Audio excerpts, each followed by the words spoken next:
Estamos aqui para dar voz ao povo, em defesa dos cidadãos, pela dignidade humana. Todos temos deveres, mas também todos temos direitos. Será que existe justiça? Isto é o povo a falar.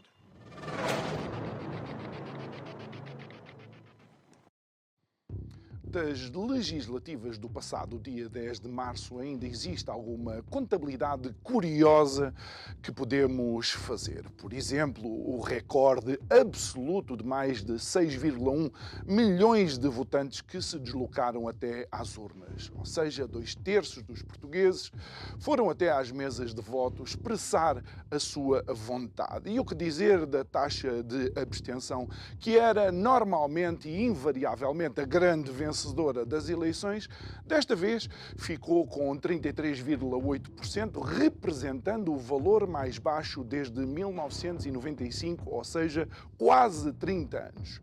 Mas eu, se fosse assim, não deitava aos foguetes tão depressa. Boa noite, meu nome é João Nuno Pinto e isto é o Povo a Falar. Estou consigo de segunda a sexta-feira, neste mesmo horário, emissão em simultâneo Curiacos TV e Rádio Vida 97.1.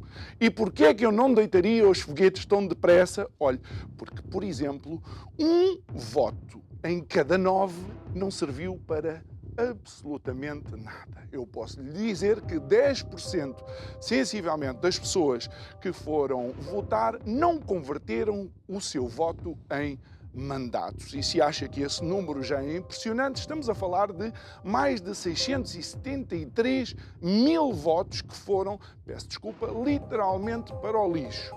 Neste ano, dos 50 anos do 25 de Abril. E se isso ainda não o impressiona, vamos até Porto Alegre, onde quase 40% dos votos não serviram para eleger ninguém. Mas não se ria se você não for de Porto Alegre, porque diga-me uma coisa, você sabe quem é que o seu voto elegeu? Eu espero. Não sabe, pois não? Pois claro, porque quem elege realmente o seu representante, quando muito, é o chefe do partido. Digo eu que não percebo nada disto.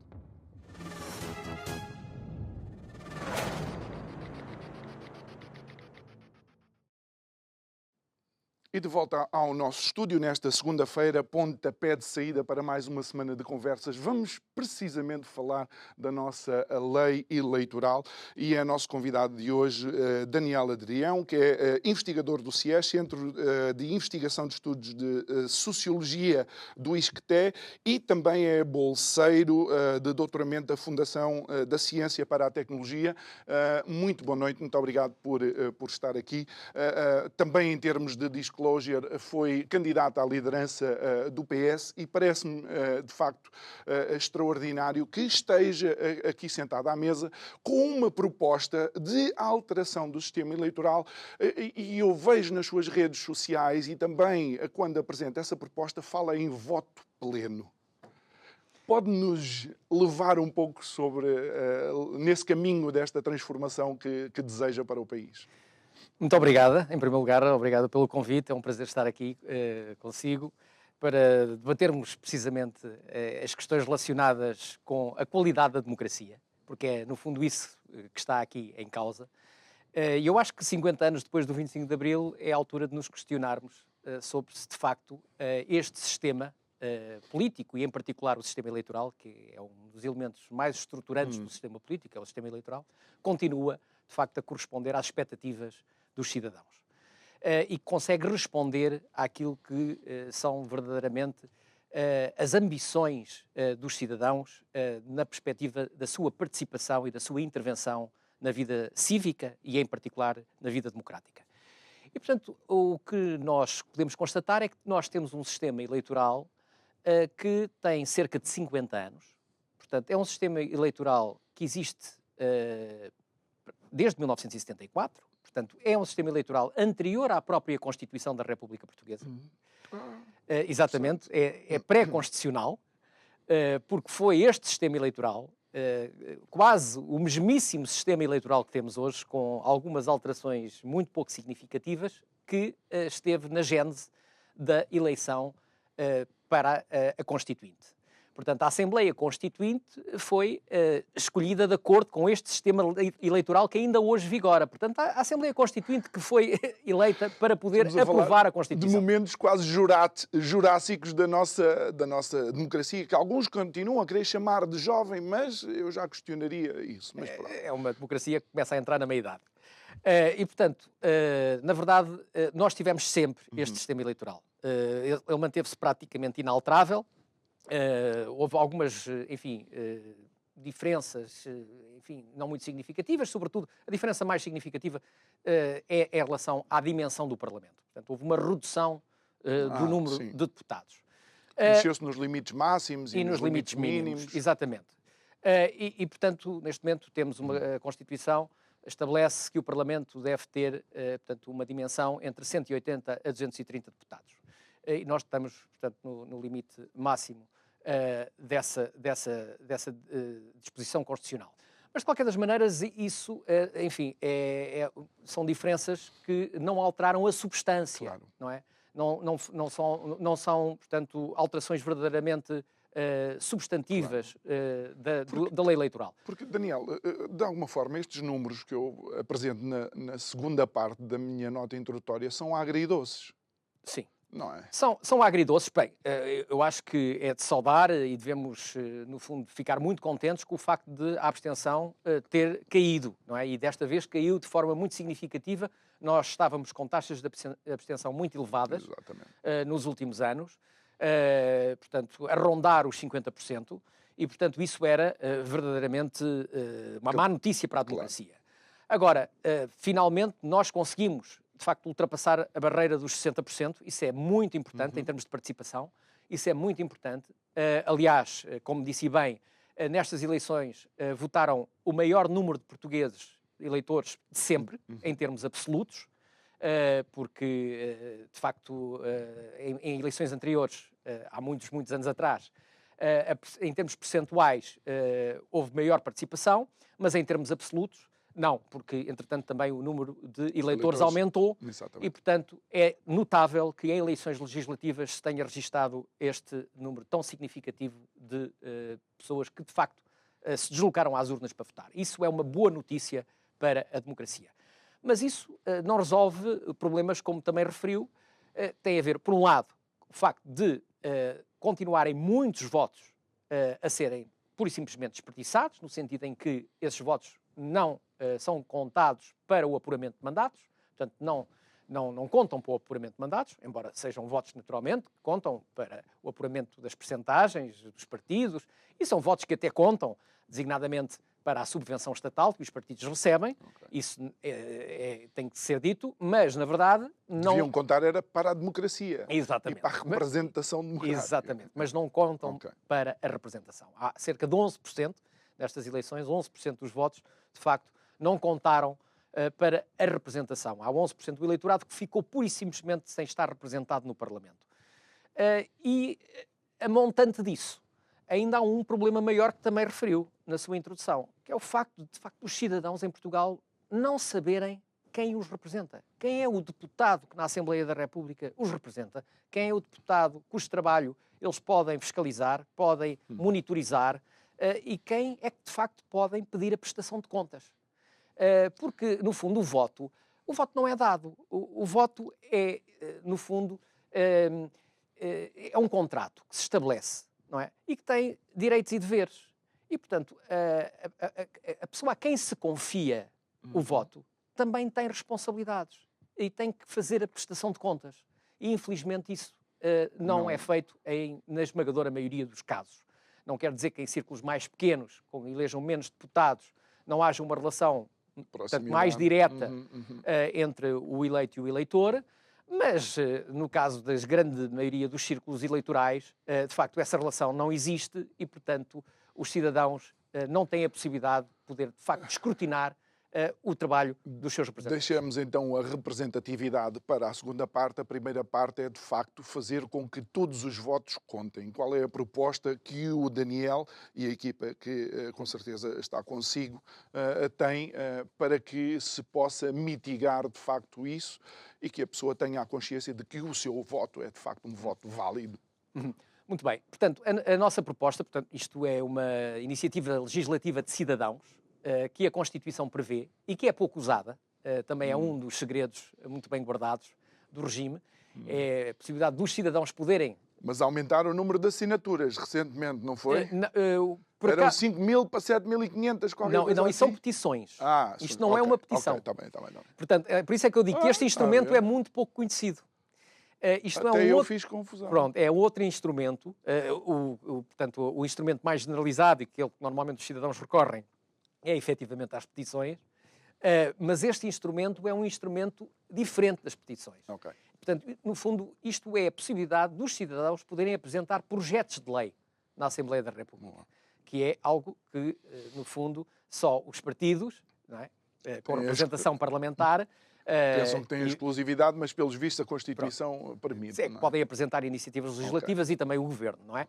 Mas também os cidadãos podem, de acordo com a nossa Constituição, apresentar estas iniciativas e há uma lei que regula essa possibilidade. Essa lei tem vindo a ser alterada, portanto a lei é de 2003, mas tem vindo a ser alterada e em 2020 houve uma alteração muito importante na lei, porque, por exemplo, a iniciativa legislativa de cidadãos que nós agora apresentámos sobre esta matéria concreta da reforma da lei eleitoral era impossível antes de 2020.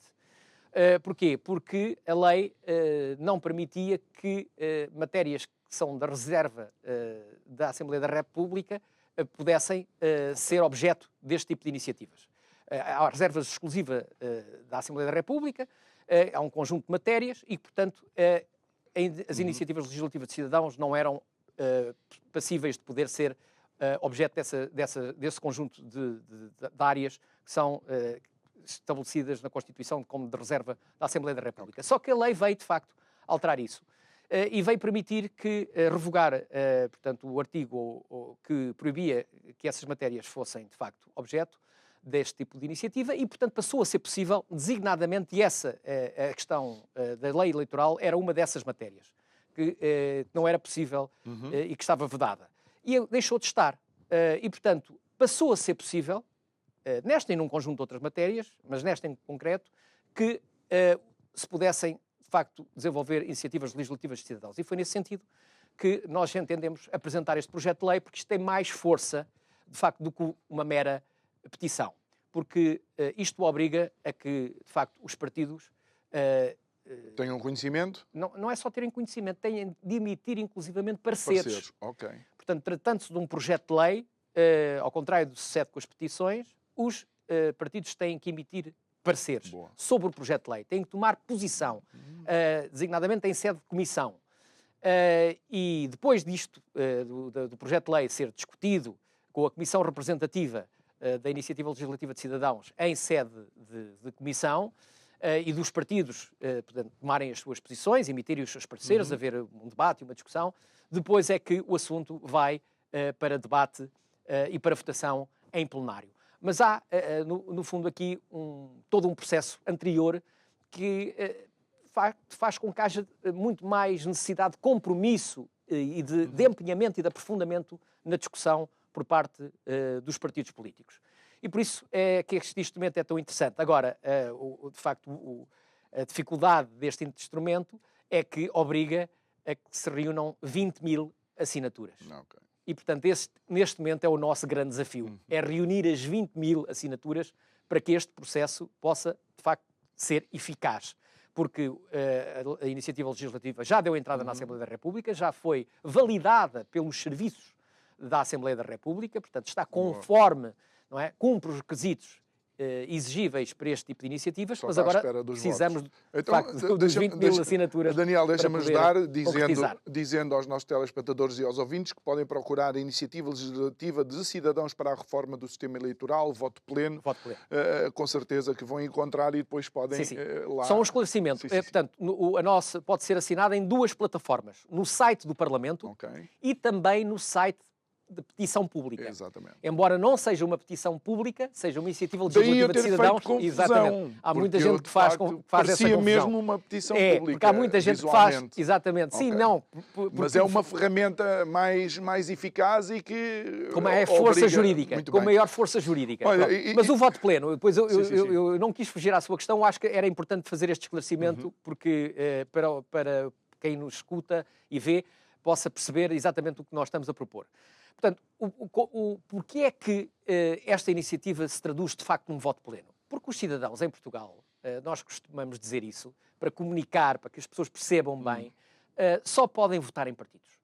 Portanto, não se pode, os cidadãos eleitores não podem votar em pessoas, não podem escolher pessoas para os representar, só podem escolher partidos. E, portanto, eles não escolhem primeiro-ministro. As pessoas só escolhem partidos. pensam que escolhem o Exatamente. primeiro-ministro, mas não. Exatamente. Ok. Portanto, o que está no boletim de voto é apenas o nome e os símbolos dos partidos.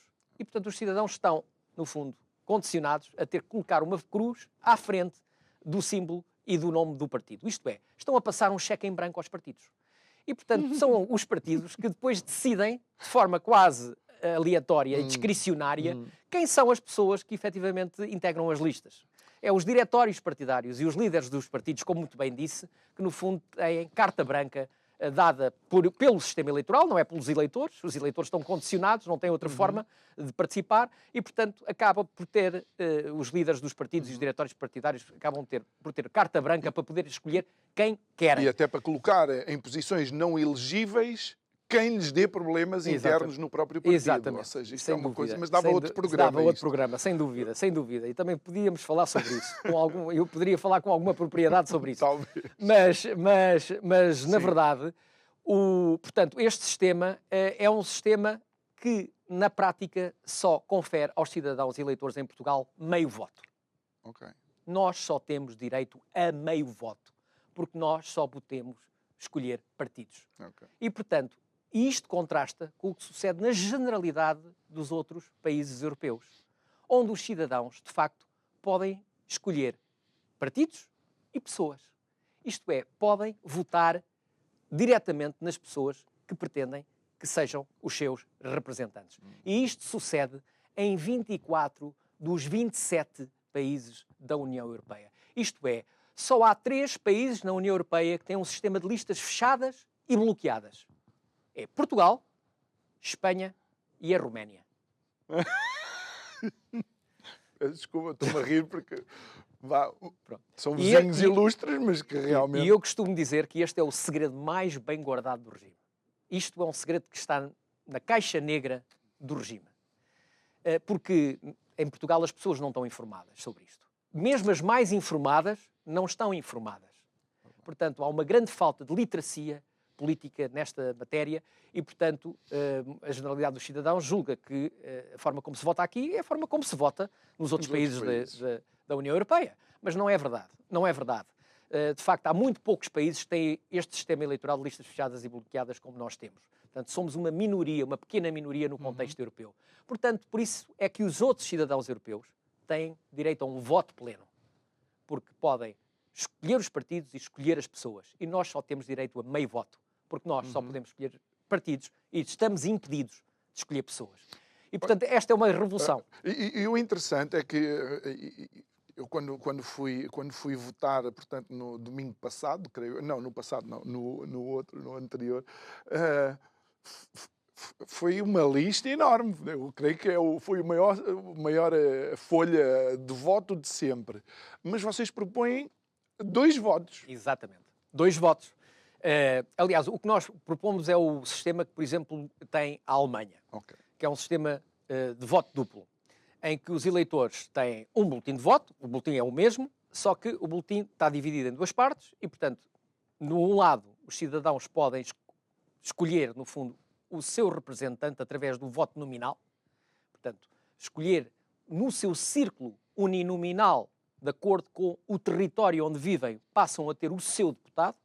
E, portanto, podem votar na pessoa, não é, que querem eleger para ser o seu representante, o representante daquele círculo uninominal, daquele território, e depois ainda podem, de facto, depois escolher o partido da sua preferência. Portanto, e podem votar numa pessoa que até pertence a um determinado partido no seu círculo uninominal e votar num outro partido. Era exatamente isso que eu estava a pensar. Exatamente, no voto que conta para o apuramento dos mandatos dos círculos de compensação. No círculo de compensação de base distrital ou regional, ou ainda depois no círculo de compensação nacional. Portanto, este modelo é um sistema de representação proporcional multissegmentos. Portanto, com 3 segmentos. Círculos uninominais, círculos de compensação distrital ou regional, no caso das regiões autónomas da Madeira e dos Açores, e círculo de compensação nacional. E, portanto, este sistema, digamos que tem o melhor dos 2 mundos.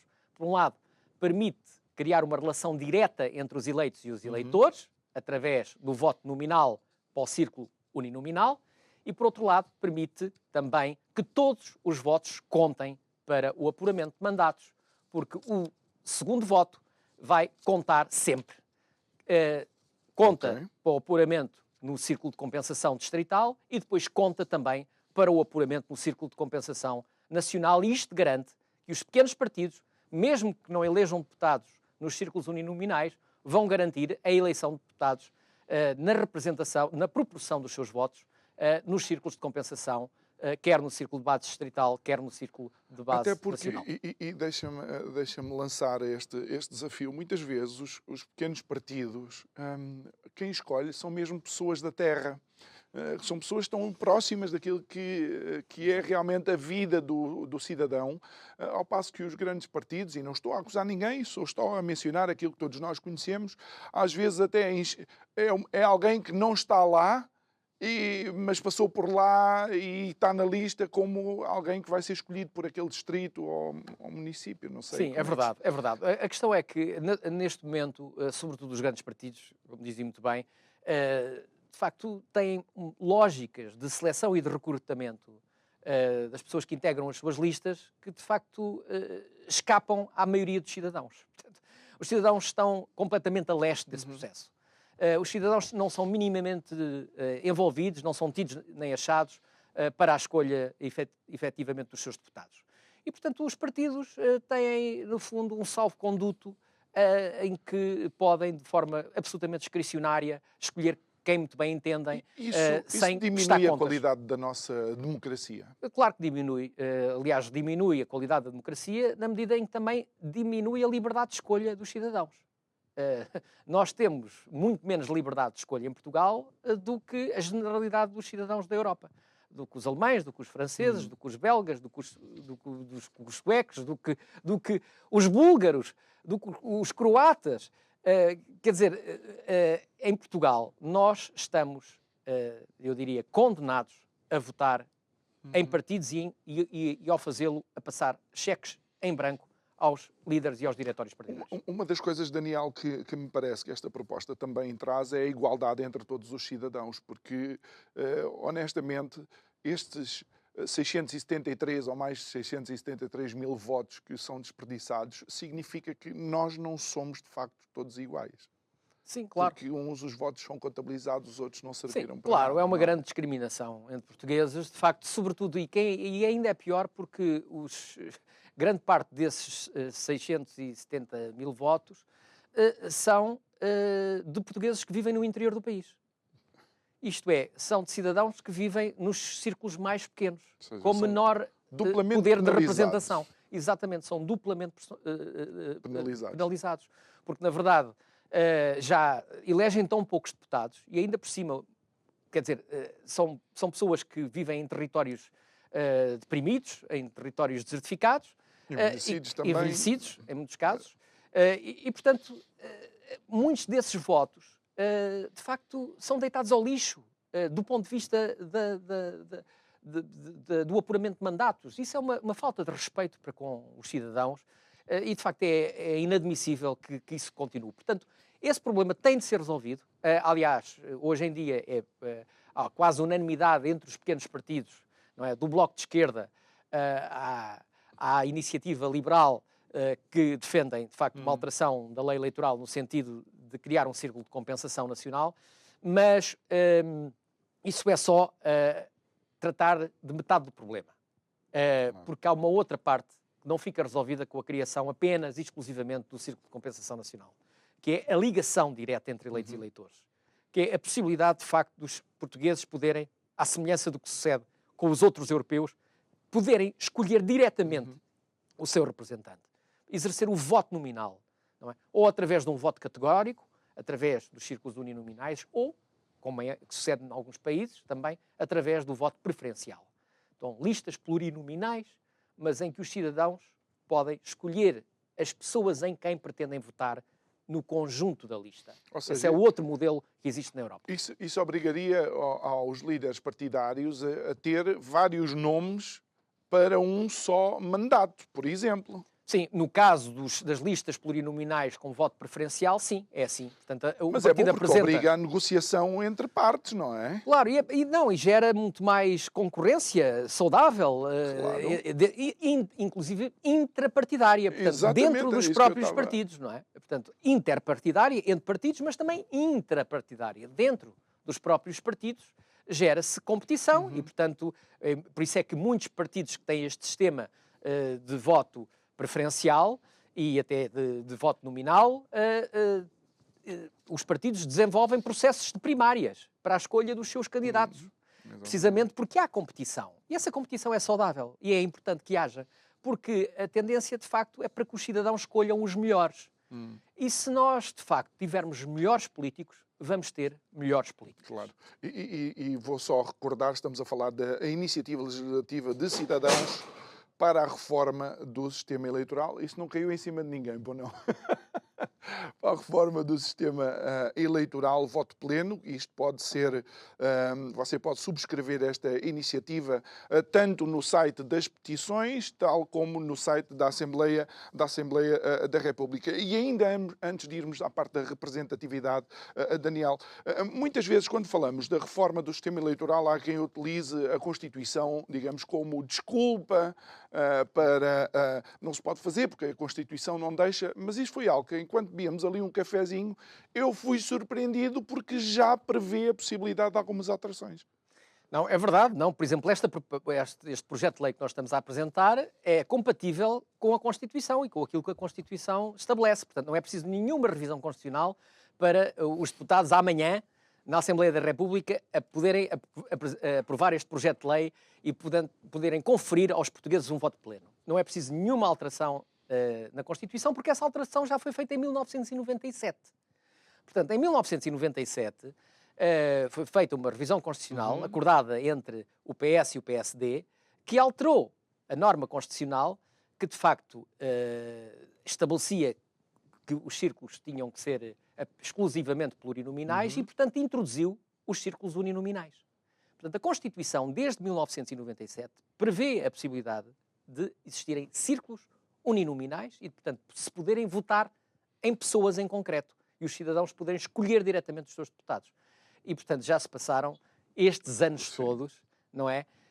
26 anos, e, de facto, essa alteração legislativa nunca foi feita. Daniel, mas esta é a ponte, de facto, para a questão da representatividade. Daniel, consegue perceber porque é que às vezes os portugueses dizem não, eles não querem saber de nós para nada, porque tendo um problema, e a Constituição, inclusive, já tendo sido revista com uma solução para um problema, eu vou ter que dizer a estes 670 mil concidadãos que o seu voto não valeu.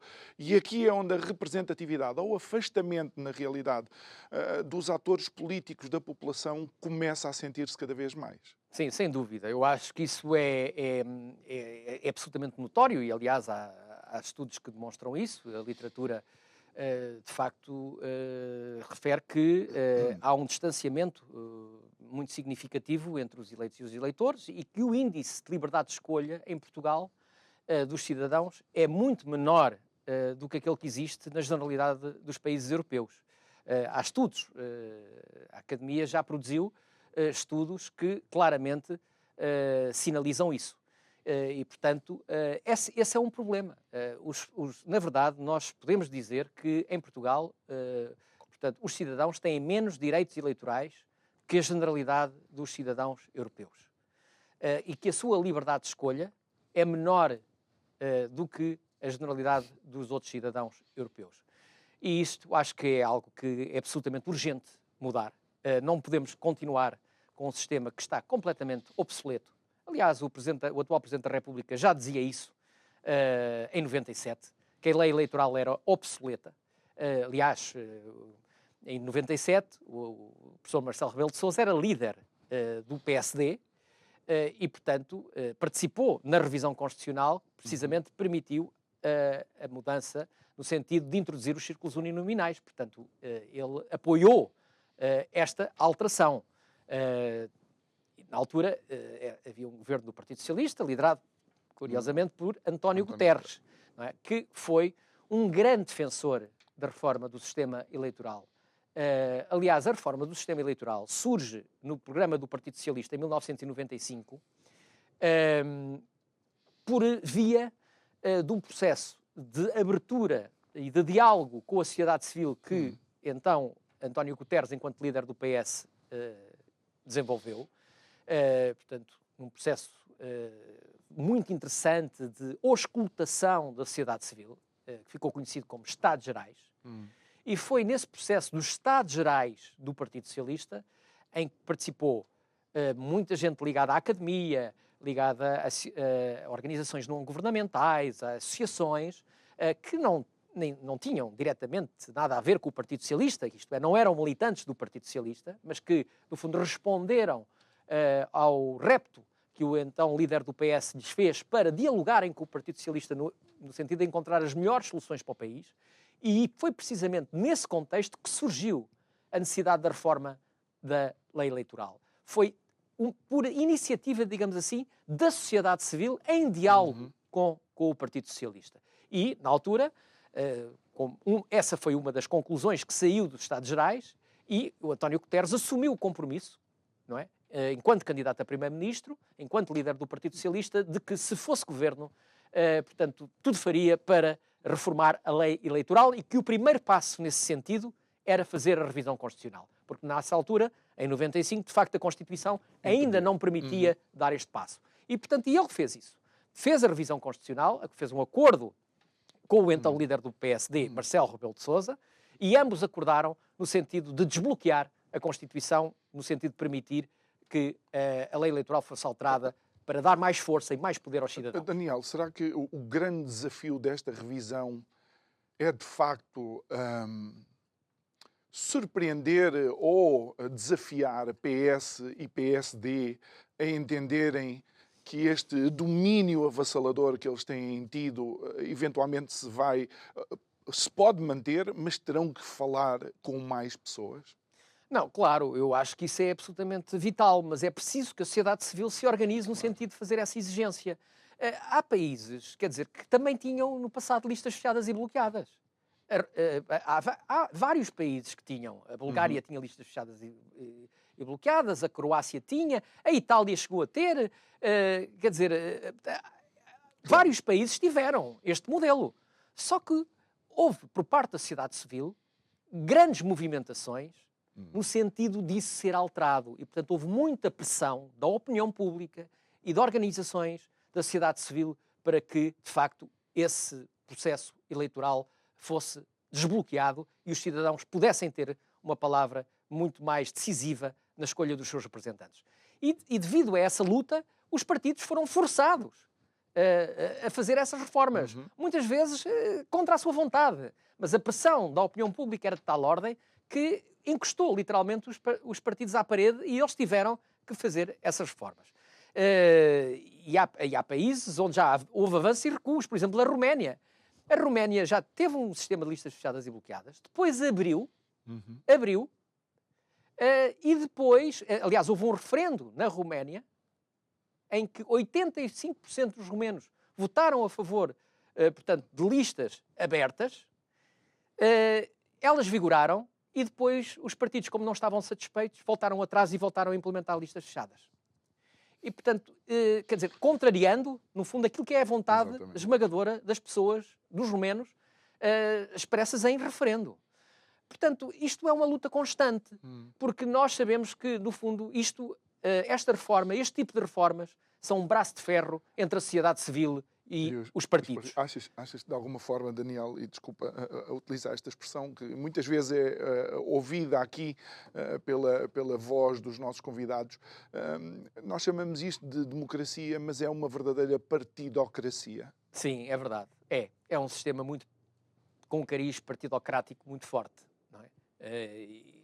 Sobretudo os sistemas de listas fechadas e bloqueadas têm um forte pendor partidocrático. Claro. Obviamente, portanto, isso limita, são sistemas que limitam a liberdade de escolha dos cidadãos. E de alguma forma, Daniel, este também é um desafio para a sociedade civil, como o tens lançado. Aquilo que estamos a pedir às pessoas é que, no meio desta dificuldade que vivemos, que obviamente Portugal não é um país que esteja a viver os seus melhores momentos, nós estamos a desafiar as pessoas para que tirem 10, 15 minutos, ler algumas das propostas ou ler esta proposta e tomar uma decisão. É isto que estamos a fazer. Claro que sim, e por isso é que eu faço um forte apelo às pessoas para que assinem esta nossa iniciativa, porque, de facto, se nós conseguirmos as 20 mil assinaturas que precisamos, nós poderemos, de facto, mudar a lei eleitoral, obrigar os partidos. Isso é uma prova de força que a sociedade civil está a dar, e é um recado muito claro aos partidos. É que nós cidadãos, queremos, de facto, ter mais poder de decisão, queremos poder escolher diretamente os nossos representantes e queremos que os nossos votos contem, todos. E, portanto, esse é um recado muito forte, uma mensagem muito forte que os cidadãos têm a oportunidade agora, neste momento, de dar aos partidos políticos em Portugal, assinando esta iniciativa legislativa de cidadãos. Daniel, uma vez que falaste em Estados Gerais, isto não estava, digamos, mas lembrei-me agora, e falaste em base, e falaste em ouvir os cidadãos. Eu vi nas tuas redes sociais tu a fazer um apelo ao PS para uns Estados Gerais, ou seja, uma convocatória a um PS para repensar. Achas que estes resultados, se quiseres responder, não foi para isso que te convidámos, achas que estes resultados obrigam ou pelo menos dão uma indicação ao partido que tem que pensar? Eu acho que estes resultados são a prova de que há muitos portugueses que, de facto, não estão satisfeitos e que não se reviram no projeto que o Partido Socialista apresentou aos eleitores. Isso eu acho que é ineludível, não é? O PS perdeu cerca de 500 mil de votos, perdeu mais de 40 deputados e, portanto, os resultados estão à vista. E, portanto, eu acho que só há um caminho perante estes resultados. É abrir à sociedade. Eu acho que todos os partidos se devem abrir à sociedade, mas por maioria de razão, o Partido Socialista tem especiais responsabilidades e uma especial obrigação de o fazer. Porque foi o Partido Socialista que, no passado, quer dizer, desencadeou esse processo extraordinariamente bem-sucedido de abertura à sociedade através dos Estados Gerais. E até foi o Partido Socialista que, mais tarde, em 2014, foi o primeiro partido em Portugal a eleger o seu candidato a primeiro-ministro, Swadizan, através de umas eleições primárias abertas aos simpatizantes. Portanto, o PS tem especiais responsabilidades, nesta altura, de facto, de retomar esse diálogo com a sociedade. Mas se eu disser que este último elenco governativo era o que apresentava menos independentes, estou a dizer alguma mentira também? Não, é factual. Acho é que, de facto, o PS deixou de dialogar com a sociedade civil. Eu acho que isso é um problema dos partidos de poder em geral. Sobretudo os partidos, quando estão na oposição, dialogam mais. Quando chegam ao poder, fecham-se. Porque será do Guaraná quando exatamente, pronto. E, portanto, o PSD também agora dialogou mais porque estava na oposição. Vamos ver o que é que... Dialogou? Vamos ver. Enfim, abriu-se um pouco à sociedade, teve vários independentes como cabeças de lista nas eleições, pronto. Mas isso, enfim, o teste do algodão é quando os partidos chegam ao poder. E, portanto, é nessa altura que se percebe, de facto, se as suas intenções são sérias. E, portanto, eu acho é que qualquer partido, sobretudo os partidos, enfim, do sistema, os ditos partidos do sistema, portanto, os partidos com uma forte pendor de poder e com uma vocação de poder, não podem deixar de dialogar com os cidadãos. Têm que ter mecanismos, têm que ter meios de criar uma grande porosidade com a sociedade civil. Achas que, de alguma forma, nestes últimos anos, na nossa democracia, essa proximidade com o cidadão ficou, de uma forma desequilibrada aos ombros das autarquias? Ou seja, quem é eleito na autarquia conhece as coisas e quem está no hemiciclo pensa em coisas mais gerais? Não há dúvida que, enfim, o poder local gera uma política de maior proximidade, não é? Portanto, há uma democracia de maior proximidade com os cidadãos, porque são, enfim, territórios... Não é o representante último do cidadão. O representante último do cidadão deveria ser o... Não, até porque os poderes das autarquias são muito limitados, não é? Portanto, não têm poderes, as autarquias não podem fazer leis, não é? Exatamente. Não podem tomar, lá está, iniciativas legislativas. Portanto, não têm o poder de governar, nem de legislar. Tratam, enfim, têm um conjunto de competências em áreas muito específicas. Claro que, se falarmos de grandes autarquias como Lisboa e Porto, obviamente que, pelo facto de terem muitos recursos financeiros, isso permite-lhes uma outra amplitude de intervenção, não é? Designadamente nos domínios sociais e noutros, mas estamos sempre, no fundo, a falar de poderes limitados, não é? Agora, por excelência, o primeiro dos poderes é o poder legislativo e o poder executivo.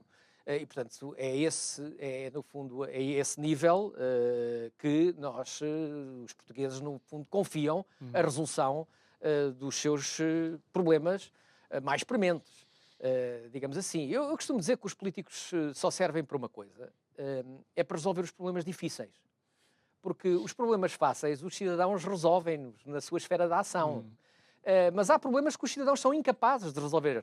E, portanto, são esses problemas que têm que ser resolvidos pelos políticos, são os chamados problemas difíceis.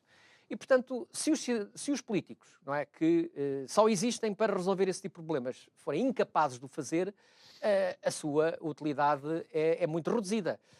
E, portanto, nós precisamos de políticos suficientemente competentes, suficientemente preparados, suficientemente capazes para, de facto, resolver os problemas difíceis dos cidadãos. Muito bem. Para isso é que existe, de facto, os governos e os parlamentos. E os deputados, e é por isso que nós confiamos algo tão extraordinário que existe na democracia, que é o nosso voto.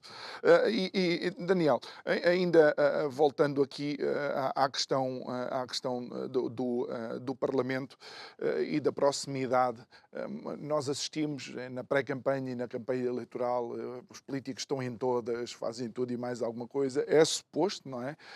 Mas, na realidade, depois no seu dia-a-dia há este afastamento entre o político, o eleito e o seu eleitor.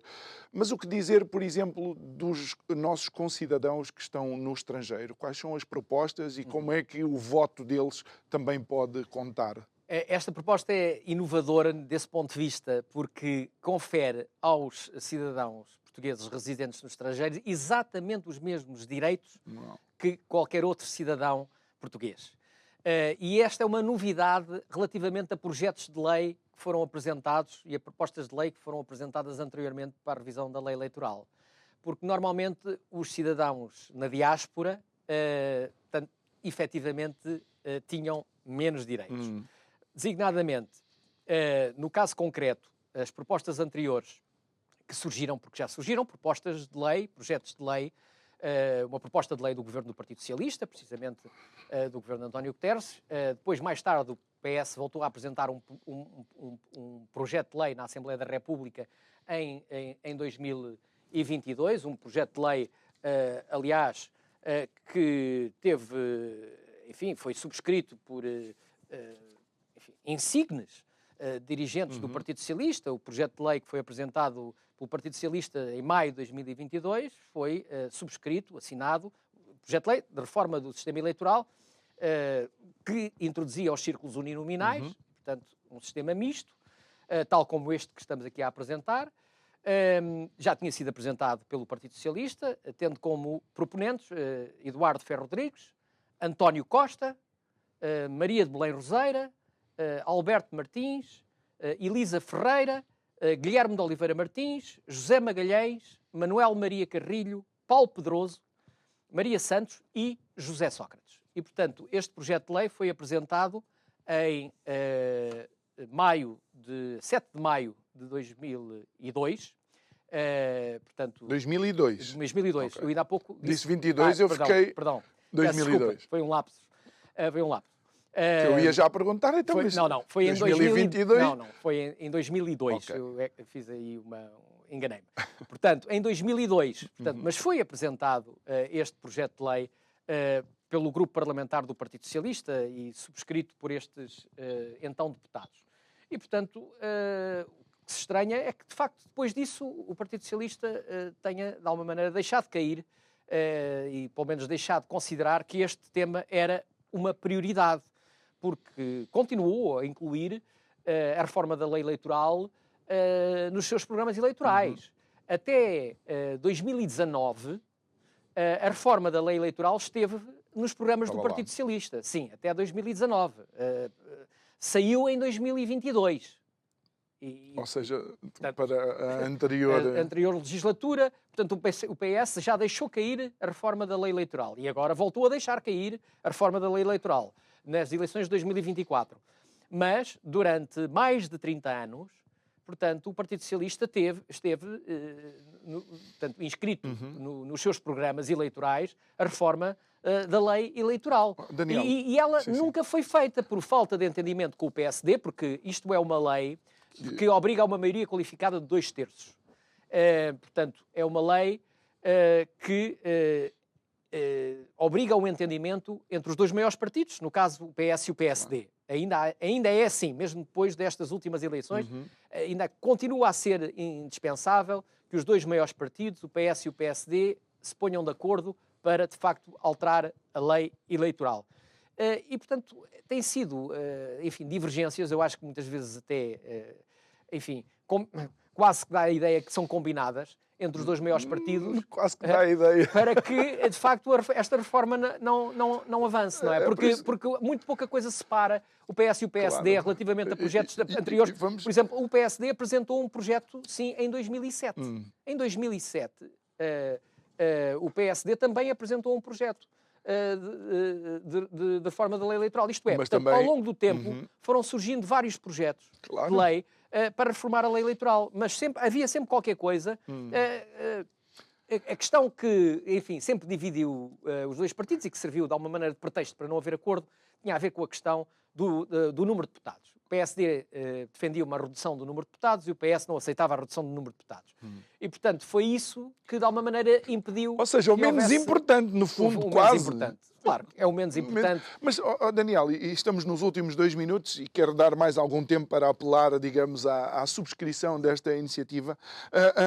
Não acha que é por causa destas coisas que depois o português começa a desconfiar desta bicefalia de poder?